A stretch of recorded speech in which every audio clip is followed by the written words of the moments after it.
How are you? Awesome. All right. Hello, everyone. Welcome to our second episode where we are branching out with the HR.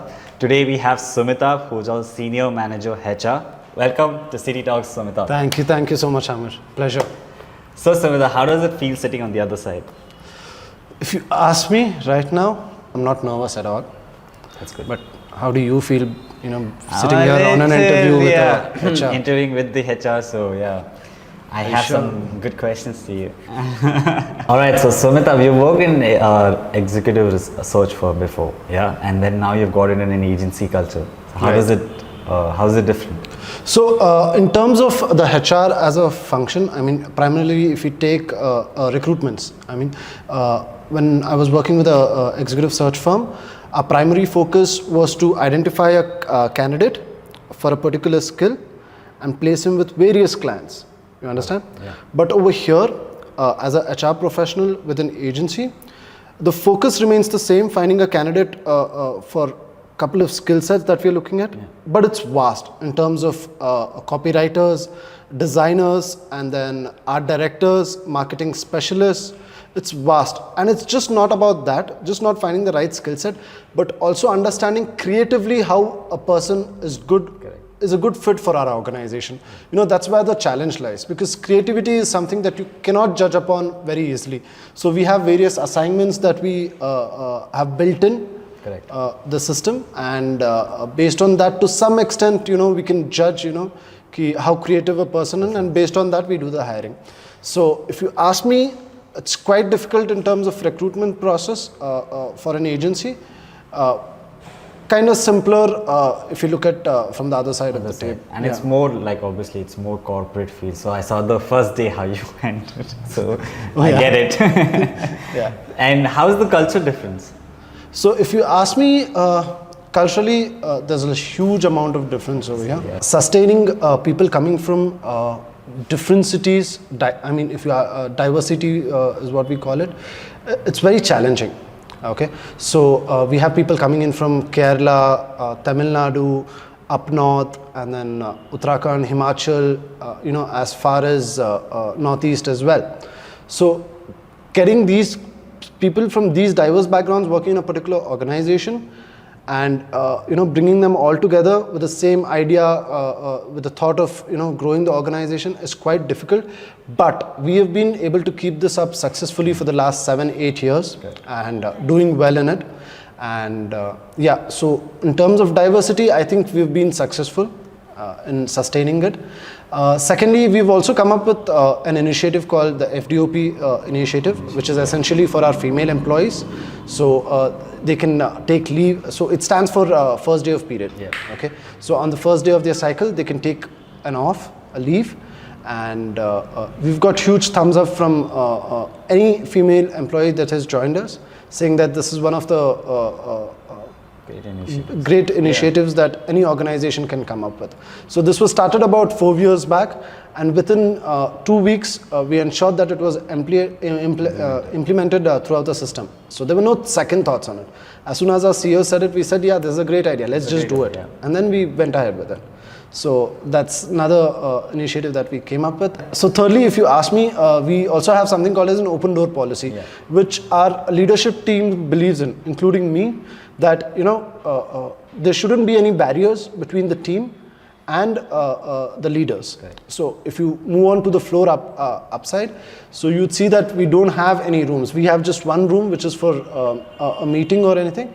But between the managers, the leaders, and including the CEO and the director of the organization, all of us are on the floor with no doors stopping us from... They want to sit with us. They want to be around people working and stuff. They can't sit in a confined space. Exactly. So, you get yourself attached to the team as well. Correct. And understand their problems right over there and have solutions for it. We rather than basically work like a family more than right. an organization. Rather than in the corporates, it's usually like you have to block a leader's calendar or request for his meeting and then check if he's available and all that. No such. You can just barge in any. You don't have to barge in. There's no doors at all. Why would you barge in?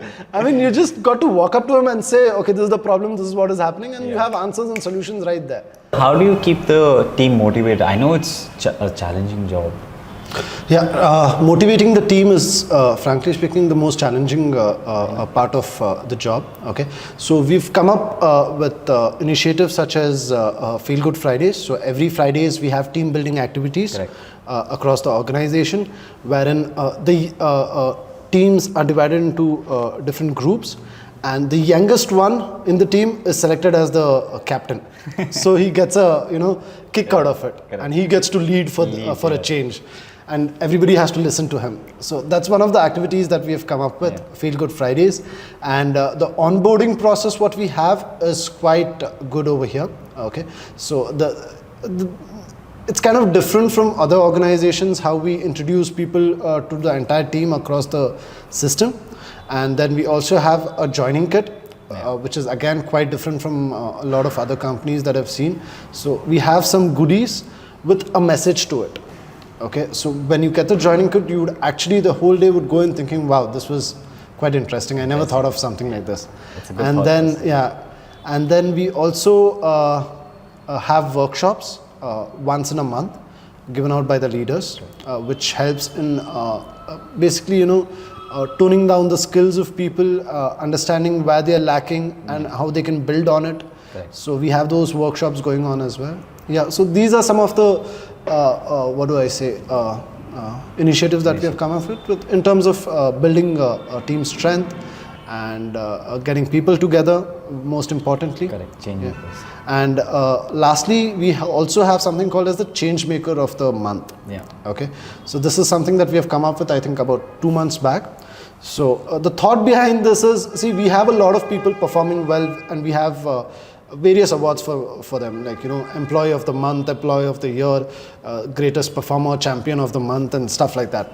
Okay, these are all for people who do well. Correct. But there are people who are good performers, but they are very reserved. They help people in the system without any benefits, without seeking any benefits back from them. So we are looking at those people. Say if a graphic designer knows Photoshop, okay, but does not know Illustrator, for example. So there is a guy, okay, who knows Photoshop, Illustrator, and everything. And without this person, a designer, asking his help, seeking his help, this guy would go and help him. Yeah, obviously. Okay, because we work as a family, right? Yeah, we try to make sure that everyone grows together. Right. So every organization has that one person who's an excellent performer, but has not got that kind of spotlight. Yeah. Okay, so this particular award is to bring that person into spotlight and let everybody know that he is the guy who's helping a lot of people without seeking any benefits. A great initiative, so he's basically making that change that we are looking at in the system and for the people. So change maker of the month is something that we have come up with as well. Nice. So Sumitabh, you spoke so much about motivating employees, right? Right. So if an employee is not performing well without the motivation given to him, how do you go about it? Interesting. So we have something called as a buddy concept over here. So we try and understand from this employee where is it that he's going wrong in terms of technical skills. Is it the software, or is it the understanding of the process and things like that? Okay. So we take the strongest member of the team and tag him along with this guy in understanding the softwares, and we give it a period of 3 months. So these guys this guy becomes his buddy. Correct. Okay. And for 3 months, he's trained by this person in terms of the software and in terms of understanding the process. Correct. And if there are any changes to be made and how he can do better. So basically honing his skills over here. And after that, after the completion of 3 months, we have a monitoring program where for another month or 2 we see if this guy's skills have actually developed after the buddy concept is taken care of.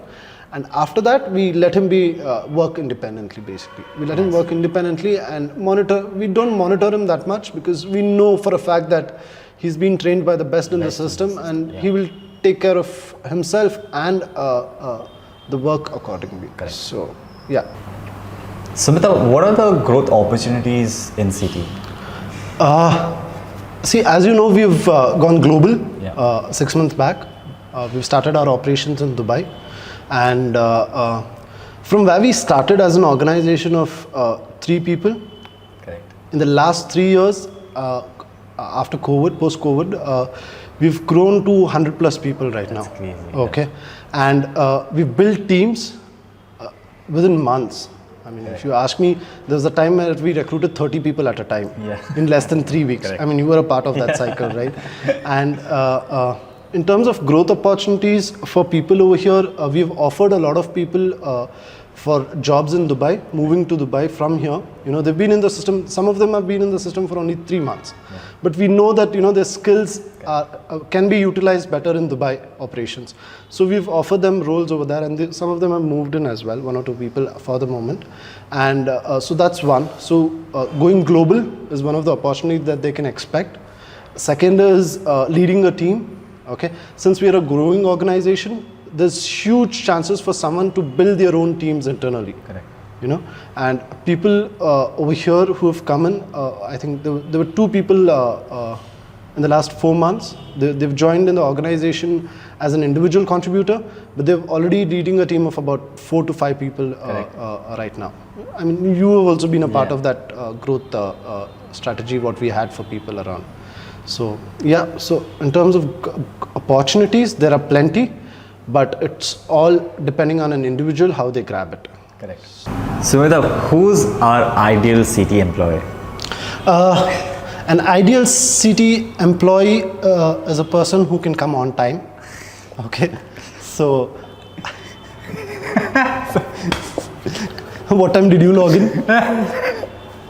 What time did I log in? I think at 10. Good. He's an ideal employee. I'm telling you. So on a serious note, out here at CT, we don't judge people based on the years of experience that they come with, okay? But based on the kind of skill set they come with, more importantly. So people who think out of the box is what we are looking at. So that kind of a person is an ideal CT employee is what I feel. All right, Sumitabh, thank you so much for this insightful conversation that we had today. Pleasure, anytime. Thank you so much. Drop in your CVs at hr@changingtree.in. And guys, please wait for the next episode.